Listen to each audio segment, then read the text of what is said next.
Squadron leader Mohammad Asif Jawad জন্মগ্রহণ করেন। তার পিতার নাম ডক্টর মোহাম্মদ আমানুল্লাহ এবং মাতার নাম নীলুফা আক্তার খানম।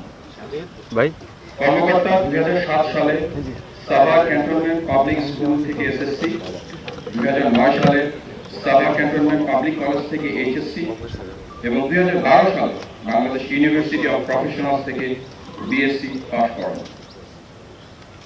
কর্মকর্তা 10 জানুয়ারি 2010 তারিখে বাংলাদেশ বিমান বাহিনীতে যোগদান করেন এবং বেস্ট ইন অল রাউন্ড পারফরমেন্সের স্বীকৃতি স্বরূপ সৌরভনার অর্জন সহ জিডিপি শাখায় কমিশন লাভ করেন। নিয়োজিত ছিলেন গুরুত্বপূর্ণ পদগুলোর মধ্যে instructor pilot 11 squadron, instructor pilot flying instructor school এবং ফ্লাইট কমান্ডার অপারেশনস 21 স্কোয়াড্রন হিসেবে কর্মরত ছিলেন। এছাড়াও তিনি ডেমোক্রেটিক রিপাবলিক অফ কঙ্গোতে নিষ্ঠা ও দক্ষতার সাথে তার দায়িত্ব পালন করেন।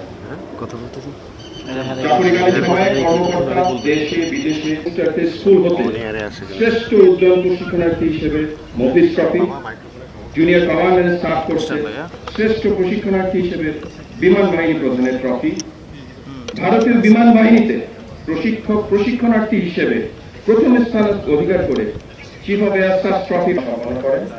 এছাড়াও তিনি গণচীন থেকে fighter pilots foundation training course, Bharat থেকে operational training in aviation medicine for fighter pilots course ও বেসিক এয়ার স্টাফ কোর্স কৃতিত্বের সাথে সম্পন্ন করেন।